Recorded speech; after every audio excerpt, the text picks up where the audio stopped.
అందరికీ నమస్కారం అండి. వెల్కమ్ బ్యాక్ టు మాస్క్యూట్ హోమ్. మనం వీడియోలోకి వెళ్ళబోయే ముందు జనవరి 22 అయోధ్య అక్షతలతో ఏ విధంగా పూజ చేసుకోవాలి, అలాగే అక్షంతలు అందని వారు ఏ విధంగా పూజ చేసుకోవాలనే విషయాలు నేను ఆల్రెడీ వీడియో అప్లోడ్ చేశానండి. చూడలేని వాళ్ళు ఉంటే ఎవరైనా డిస్క్రిప్షన్లో లింక్ ఇస్తాను, మీకు ఇంట్రెస్ట్ ఉంటే ఒకసారి చెక్ చేయండి. సరే, ఈరోజు వీడియో ఏంటి అంటే పుష్య పౌర్ణమి ఎప్పుడు వచ్చింది, ఆ రోజు ఎవరిని పూజించాలి, ఆ రోజు ఎలాంటి దానాలు చేస్తే మన బిడ్డలకి చాలా మంచిది, అలాగే ఆ రోజు ఏ పూజ చేసుకోవాలి అని పూర్తి విషయాలు ఇప్పుడు నేను మీకు వీడియోలో షేర్ చేయబోతున్నాను. అలాగే పుష్య పౌర్ణమి తిథి ఎప్పుడు ప్రారంభమవుతుంది, ఎప్పుడు ముగుస్తుంది కూడా షేర్ చేస్తాను. అందుకని వీడియోని ఎక్కడ స్కిప్ చేయకుండా చూడండి. మొదటిసారి ఎవరైతే మన ఛానల్ చూస్తున్నారో దయచేసి సబ్స్క్రైబ్ చేసుకోండి. అలా సబ్స్క్రైబ్ చేసుకొని పక్కన బెల్ సింబల్ క్లిక్ చేస్తే నేను అప్లోడ్ చేసే మంచి మంచి వీడియోస్ అన్నీ కూడా మిస్ అవ్వకుండా ఉంటారు. సరే, లేట్ చేయకుండా వీడియోలోకి వెళ్ళిపోదాం. పుష్య పౌర్ణమి నాడు గంగా స్నానానికి ఒక ప్రత్యేకమైన ప్రాముఖ్యత అయితే ఉందండి. పుష్య పూర్ణిమ మనకి 2024లో మనకి ఎప్పుడు వచ్చింది, పూజకు శుభ సమయం ఏంటి, స్నానం దానం ప్రాముఖ్యత ఏంటి, ఎవరిని పూజించాలి అని ఒక్కొక్కటిగా తెలుసుకుందాం. పుష్యమాసం అంటే పౌర్ణమి తిథి పుష్యమి నక్షత్రంతో కలిసి వచ్చిన రోజునే మనం పుష్య పౌర్ణమి అంటాము. పుష్యమాసంలో వచ్చే పౌర్ణమిని పుష్య పౌర్ణమి అంటారు. అయితే పుష్య పౌర్ణమి ముక్తిని ఇస్తుందని పురాణాల్లో చెప్పబడింది. పుష్య పూర్ణిమ నాడు గంగానదిలో స్నానం చేయడం వల్ల శుభ ఫలితాలు కలుగుతాయి. గంగానదిలో ప్రతి ఒక్కరికి స్నానం చేయడం కుదరదు కదండి. కాబట్టి ఇంటిలోనే మనం స్నానం చేసేటప్పుడు 3 సార్లు గంగా గంగా గంగా అని అనుకున్న ఆ గంగలో చేసిన ఫలితం అయితే మనకి లభిస్తుంది. లేదు అంటే గంగే చ యమునే చైవ కృష్ణ గోదావరి సరస్వతి నర్మదే సింధు కావేరి జలస్మిన్ సన్నిధిం కురు అనే ఈ చిన్న శ్లోకాన్ని చదువుకున్న ఆ పుణ్య ఫలాలు మనకి దక్కుతాయన్నమాట. అయితే ఈ పూర్ణిమ తిథి ఎప్పుడు వచ్చింది అంటే మనకి పుష్యమాసంలోని పౌర్ణమి తిథి జనవరి 25, 2024 గురువారంతో కలిసి వచ్చిందండి. ఇది 2024 సంవత్సరంలో మొదటి పౌర్ణమి అండి.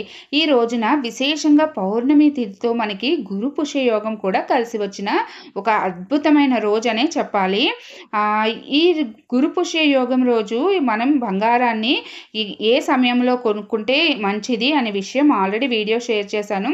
ఈ గురు పుష్యయోగం లాస్ట్ ఇయర్ కొనుక్కొని ఇప్పటికీ 100 గ్రాములు, 50 గ్రాములు, 10 గ్రాములు, 2 గ్రాములు, 4 గ్రాములు అని కూడా కొనుక్కున్నారు. అసలు కొనుక్కోలేము అనుకున్న వారు కూడా ఈ గురుపుష్యయోగంలో ఒక అరకాసు బంగారం కొనుక్కొని సంవత్సరం తిరిగేలోపు 20-30 గ్రాముల బంగారం కొనుక్కున్న వాళ్ళు కూడా చాలామంది మన సబ్స్క్రైబర్స్ ఉన్నారండి. అలాంటి గురుపుష్యయోగం రోజు బంగారాన్ని ఎప్పుడు కొనుక్కోవాలి, అలాగే ఒకవేళ బంగారం కొనుక్కోలేకపోతే ఏం చేయాలి అనే విషయం కూడా నేను ఆల్రెడీ వీడియోస్ పోస్ట్ చేశాను. ఆ లింక్స్ కూడా డిస్క్రిప్షన్లో ప్రొవైడ్ చేస్తాను. మీకు ఎవరికైనా ఇంట్రెస్ట్ ఉంటే ఒకసారి చెక్ చేయండి.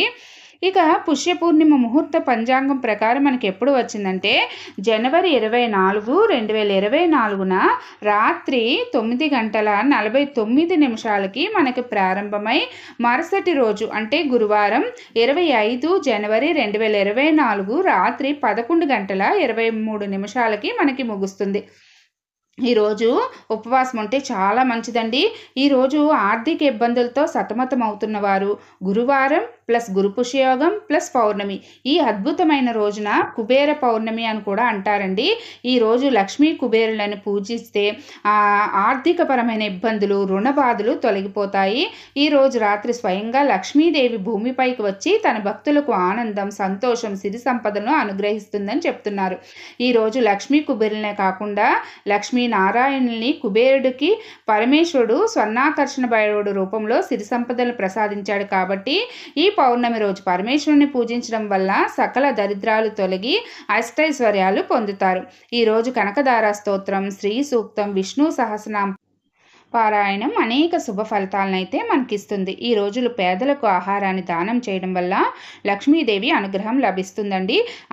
ఎక్కువ మందికి చేయలేకపోయినా కనీసం ఒక్కరికైనా ఆ రోజు ఆహారాన్ని దానం చేయండి. ఇలా చేయడం వల్ల కుటుంబంలో సుఖ సంతోషాలు పెరగడంతో పాటు ఆదాయం కూడా పెరుగుతుంది. అలాగే మన సంతతి, మన బిడ్డలు కూడా సంతోషంగా ఉంటారు. అదండి పుష్య పౌర్ణమి మనకి ఎప్పుడు వచ్చిందో తెలుసుకున్నాం కదా. ఈరోజు వీడియో మీకు యూస్ఫుల్ అని అనిపిస్తే ప్లీజ్ లైక్ చేయండి.